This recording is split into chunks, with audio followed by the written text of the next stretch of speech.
I was sitting in the sunlit kitchen of a vintage-style mansion in Charleston where my sister-in-law Miranda was hosting the family's monthly brunch. The morning light poured in through tall windows, glinting off crystal glasses and ivory linens laid out with obsessive care.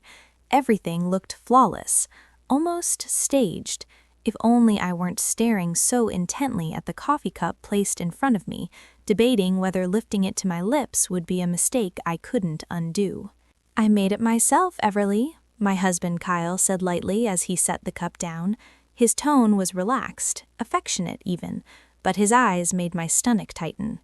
"Tried a new recipe just for you." The scent hit me instantly, wrong in a way I couldn't quite name.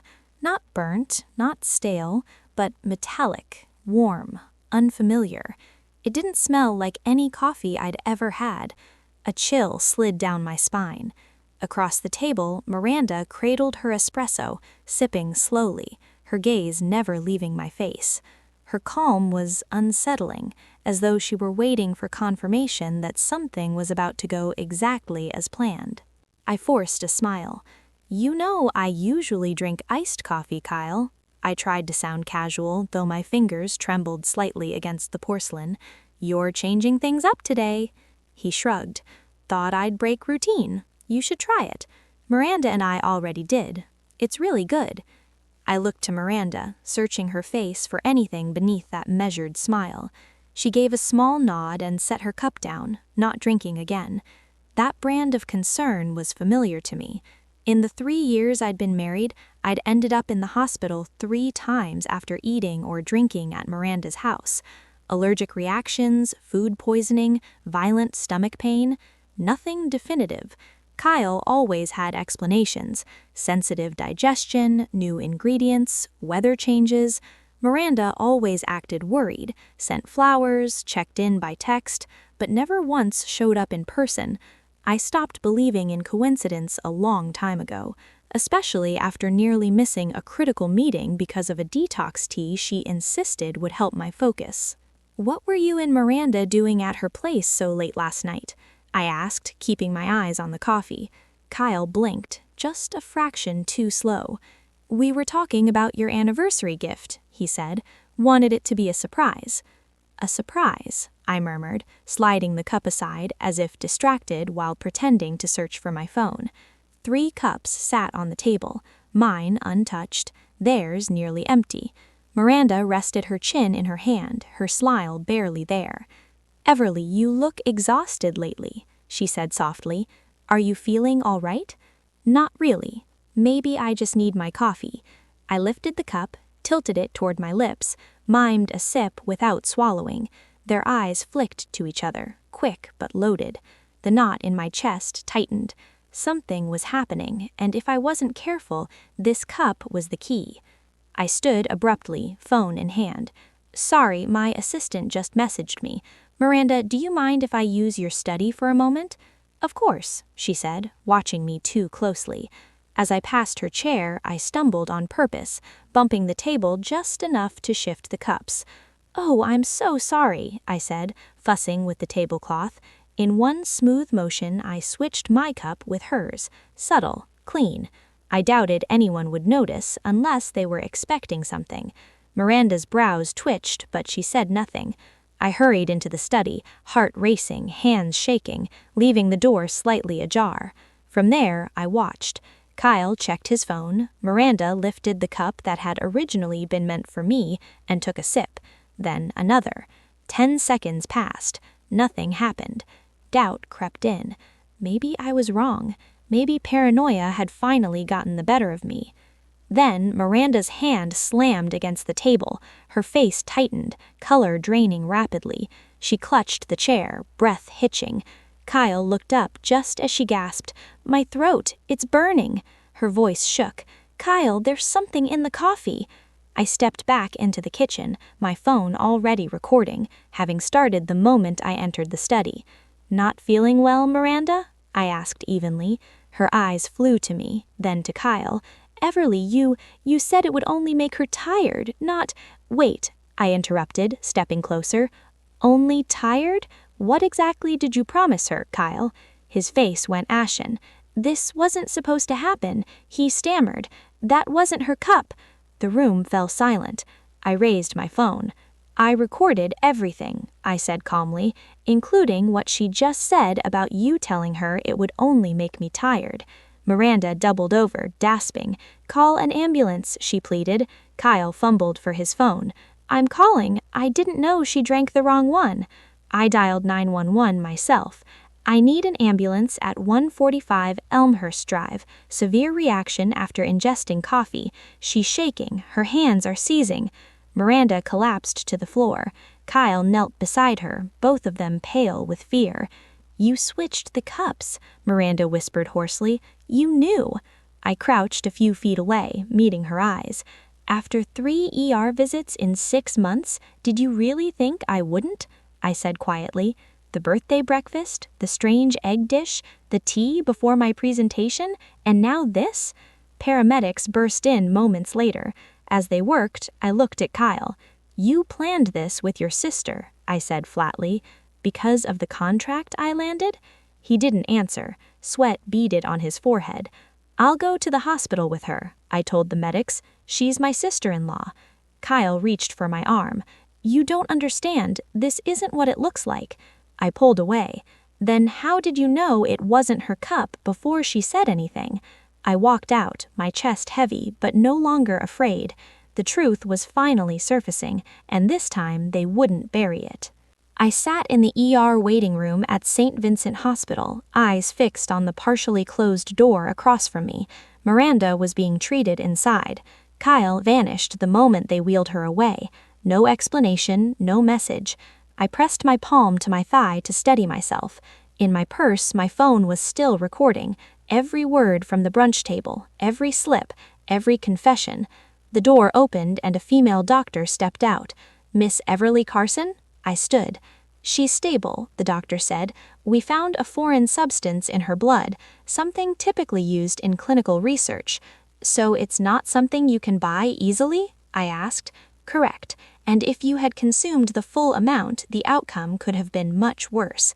Anger and fear twisted together inside me. "I want to report this." "We already have," she said gently. "An officer is on the way. Miranda asked to speak with you." Miranda lay pale beneath hospital lights, EV running into her arm. She tried to sit up when she saw me, but failed. "I didn't think you'd come," she whispered. "After you nearly killed me 4 times in 6 months, I figured I deserved the truth." "It wasn't meant to kill," she said weakly. "Just make you rest." "Rest?" I echoed. "So you could present the Brentwood proposal instead of me?" She didn't deny it. "Kyle said if you missed the meeting, the board would hand it to us." "And the others?" I asked. "The tea? The muffins?" She admitted it quietly. I sat beside her bed, stunned by the depth of betrayal. "Why?" I asked. "I never competed with you." Miranda exhaled. "Because you made it look effortless. Everyone noticed you. I worked for years and stayed invisible." "And Kyle?" I asked. She gave a faint, bitter smile. "Kyle never stands behind anyone. Once you outshined him, he turned." A female officer entered with a nurse. "Miranda Stone, we need you to cooperate in an investigation." Miranda didn't resist. As they prepared to take her, she looked at me. "Don't trust anyone," she whispered. "Not even the one you sleep beside." I left the hospital that afternoon under a light drizzle. Raindrops tapped against the roof of my car as I sat in the parking lot, hands clenched on the wheel. Miranda's last words echoed in my head. "Don't trust anyone, not even the ones who sleep beside you." I knew this battle was far from over. Before leaving, I had sent the audio recording from the brunch to my private attorney, Andrew Gallagher, a former partner from several intellectual property cases. He was not only brilliant, but completely discreet. Less than 10 minutes later, he called back, voice calm and firm. "Everly, this is the first piece of evidence we need, but I'll need more, something to show this wasn't an isolated incident."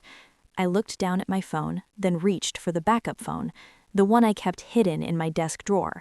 It held a full archive of voice memos and screenshots I'd quietly collected over the past 4 months. The first time I truly suspected something was wrong was back in February, after I collapsed in the conference room just hours before I was set to present a strategic plan to the Corellas board. Kyle had stepped in to replace me, and even though he simply repeated my slides, the report credited him as the lead presenter. That evening, I found a small, unlabeled white sugar packet tucked into the lunch Kyle had packed for me. I didn't say a word, but from that moment on, I started recording everything. I opened a folder labeled Obsidian, a code name I'd given it. Inside were 17 voice recordings, 24 screenshots of messages between Kyle and Miranda, and a detailed log of every incident: the time, the symptoms, who cooked, who handed me drinks, and what happened afterward. Every detail arranged like a covert operations report. I sent it all to Andrew with a note: "I'm ready to bring this to light. I won't let them get away with it." Within 30 minutes, Andrew called back. "Everly, this is no longer just a family or workplace dispute. This is a systematic scheme to cause harm sustained over months with clear evidence of collusion and intent. I'm forwarding it to an investigator, but you need to stay calm and absolutely avoid confronting Kyle directly." I nodded silently, then drove home. The house Kyle and I once shared sat on Oak Ridge Street, lined with deep red maple trees. I didn't go in right away. Instead, I played a voice memo from 3 weeks ago when Kyle called Miranda from our living room, thinking I was asleep. "Not strong enough," Kyle had said. "Last time, she just got dizzy and still showed up to the meeting like nothing happened. You sure it'll work this time?" Miranda's voice, cold and matter-of-fact, answered, "As long as she misses the Argon & Co. product launch, the client will come to us. They want consistency, not someone who's constantly hospitalized."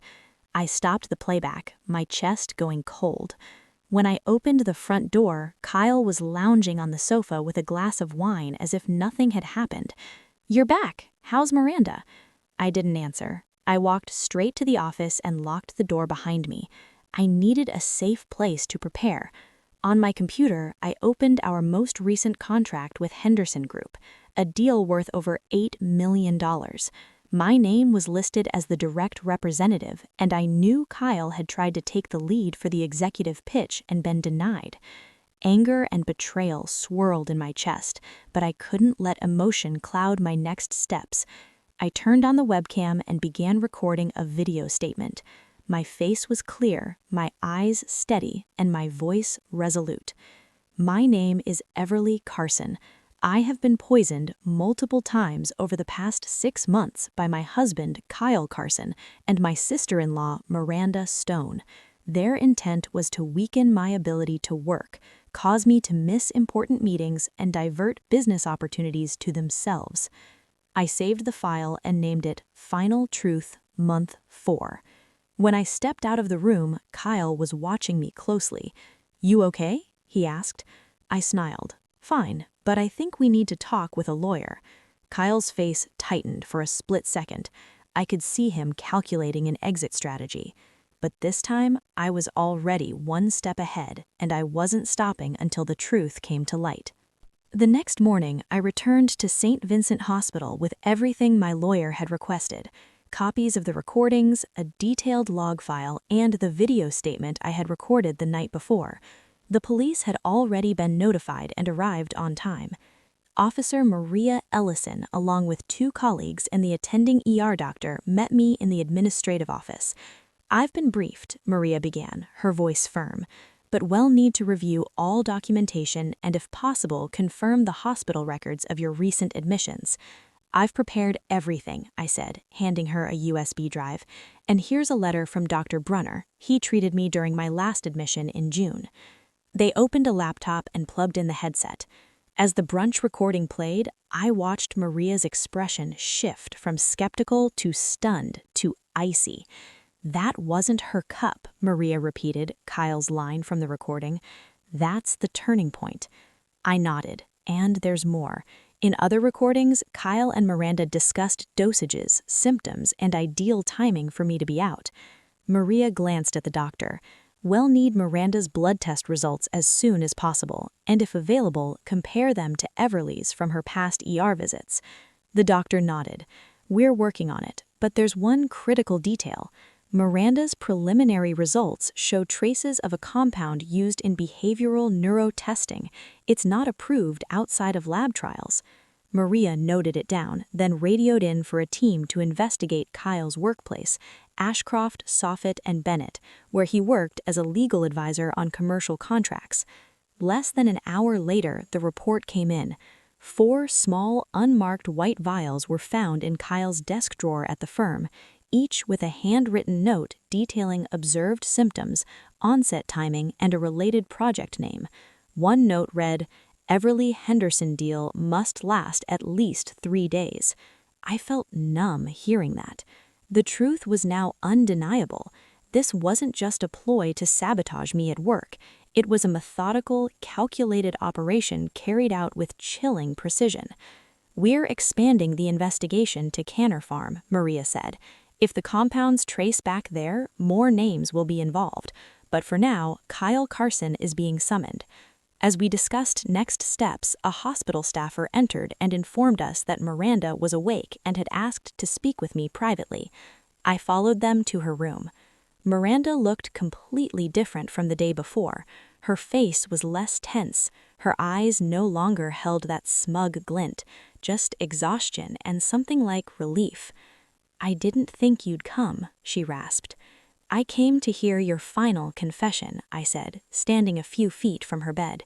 "No need to confess more," Miranda whispered. "But I want you to know, I didn't think it would go this far. Kyle, he pushed me past the line. I just wanted my career back, not to destroy you." I stayed silent. It wasn't an apology, and it wasn't remorse, just the self-pity of someone who knew she had lost. "I'll tell the police everything," Miranda added. "I have a copy of an email Kyle sent to someone named Jonathan Matthews at Canner Farm. He asked for a compound that slows cognition without leaving a trace. It's on my laptop." I left the room without responding. I didn't need a confession. I needed justice, and justice had finally turned to turn. The trial began on a cold autumn morning at the Charleston County Courthouse. Outside, maple trees were just starting to change colors. Inside, the tension was so thick that even the faintest cough echoed sharply. Kyle Carson and Miranda Stone sat at the defense table, their faces cold, stripped of the confidence they once wore at their lavish family gatherings. I sat in the front row on the plaintiff's side, next to Attorney Gallagher. Behind me were my mother, a few close colleagues, and a representative from Henderson Group, the client we nearly lost to Kyle's scheme. The prosecutor opened with a clear statement. "This case isn't just about betrayal within a marriage. It's about a calculated campaign to destroy a woman's health, reputation, and career, all because she was more successful." The evidence was presented one piece at a time. The brunch recording, text messages between Kyle and Miranda discussing dosage and timing, and a handwritten note from Kyle that read, "Double the dose if needed. Ensure she's absent on the 17th. The courtroom fell silent as the prosecution played the video testimony I'd recorded at home, where I looked straight into the camera and spoke about the pain, the hospital visits, and the crushing realization that it was my own husband who handed me every morning drink. I didn't look at Kyle as the video ended. I had long stopped seeking any emotion from him. On the second day, Dr. Broner was called as an expert witness. He presented my blood test results from 3 separate hospitalizations, each one showing traces of the same rare chemical compound with gradually increasing concentration. This was not accidental poisoning, the doctor stated. Someone was monitoring the patient's reactions and adjusting the dosage over time. That indicates control and intent. On the third day, a representative from Canner Farm, the pharmaceutical company Kyle had ties to, confirmed that an employee named Jonathan Matthews had been suspended, and the chemicals in question were linked to emails from Kyle Carson. "We are shocked and deeply regretful," the representative said. "These compounds were never authorized to leave controlled environments." When the defense attorneys stood, they tried to shift the narrative by claiming Miranda was manipulated and that Kyle only wanted to help her wife rest from being overworked. The courtroom erupted when the prosecutor responded, "Help her rest? By lacing her food with test compounds? By emailing a friend asking for a dose strong enough to keep her out of work for 3 days? Your Honor, this is not concern. This is conspiracy." On the final day, Miranda requested to speak. She wore a pale blue blouse, her hands trembling as she stood. "I don't deny anything," she said, "but I never thought it would go this far. I admit I was jealous. I admit I stayed silent when Kyle crossed the line. I never meant for this kind of harm." Kyle remained silent throughout the entire trial, except when the verdict was read. When the jury returned, no one moved. The judge stood, voice steady. "The jury has reached a verdict. Kyle Carson and Miranda Stone are found guilty on all charges: conspiracy to cause serious bodily harm, unauthorized use of controlled substances for personal gain, and intentional endangerment of another person's life." I held my breath as the sentence was delivered. "The court hereby sentences Kyle Carson to 18 years in prison, Miranda Stone to 12 years. Neither sentence is eligible for probation." Kyle didn't lift his head. Miranda broke down in tears, the first time she had shown any emotion during the trial. I didn't feel triumphant, just relief, like waking up from a nightmare that had lasted too long. As they were led away, I whispered, "It's not because I'm stronger than you. It's because I never poisoned anyone to get what I wanted." 1 year later, I stood on the main stage at the Charleston Business Summit, soft lights shining over the audience, hundreds of executives, strategists, and familiar faces from the marketing world, all watching me. I smiled and adjusted the mic.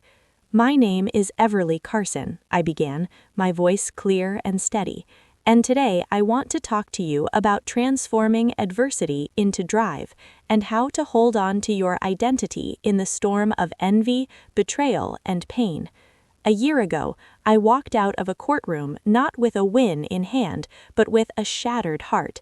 Yet I carried the one thing that mattered most, the truth, and that changed the course of both my career and my life. After the trial, I left my old company, where, despite their support during the lawsuit, I still felt the weight of weary glances and hushed conversations.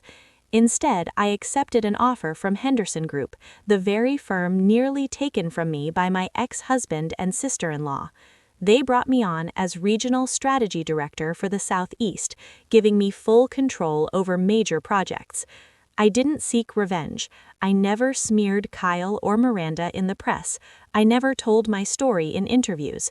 I just worked quietly, relentlessly, with integrity, and the results spoke for themselves.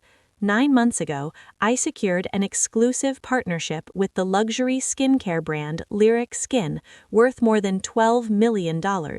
3 months after that, my team won the Breakthrough Strategy Award at the National Conference in Atlanta, and most recently, I was elected to the executive board of the American Marketing Association. I took a breath and continued my speech. They say success is the sweetest revenge. I disagree. Revenge in any form is rooted in bitterness, but success, when built on integrity and perseverance, is the kind that frees you from the need for retaliation. Applause echoed from below. I looked out and saw a young woman watching me, eyes sparkling, the same kind of look I once had when I first entered the industry. After the presentation, I walked down the long hallway leading backstage. A woman approached, holding a notebook and pen. "Excuse me, Miss Everly. I'm Danielle. I work at a health tech startup. I just wanted to say, your speech gave me so much courage." I smiled and gently touched her arm. Courage isn't the absence of fear. It's moving forward even when you're afraid. I saw that courage in your eyes already. That evening, I returned to my new apartment in downtown Charleston, the one I'd designed myself after selling the old house. In my inbox was an email from Henderson's legal team. The subject was simple. The Lyric Skin contract had been extended for another 3 years. I sat out on the balcony watching the Ashley River curve beneath the city lights. In my hand was a cup of chamomile tea, not coffee, and definitely not made by someone else. I wasn't afraid of my drink anymore. I didn't have to question everyone around me. I had reclaimed my life. At the bottom of the email, a note from Henderson's CEO read, "Thank you for not giving up. You're more than a top representative. You're a testament to resilience." I don't know where Miranda and Kyle are now, in federal prison. My attorney sent me a copy of the sentencing summary, but I never opened it. I didn't need to. I didn't want to, because I chose to move forward without looking back, without bitterness, without carrying the weight of vengeance. I chose freedom and success. That was the proof I never let the darkness win. Everly's story is living proof that truth and perseverance can overpower even the darkest conspiracies. Though betrayed by those closest to her, she didn't crumble. She rose, gathered evidence, and pursued justice. And instead of seeking revenge, she chose success, built on her own strength and integrity. In a world full of deceit, she reminded us that character and resolute are the strongest weapons we have to move forward. What do you think of Everly's choice? Is success truly the best answer to betrayal? Share your thoughts in the comments, and don't forget to follow the channel for more powerful and unexpected family stories.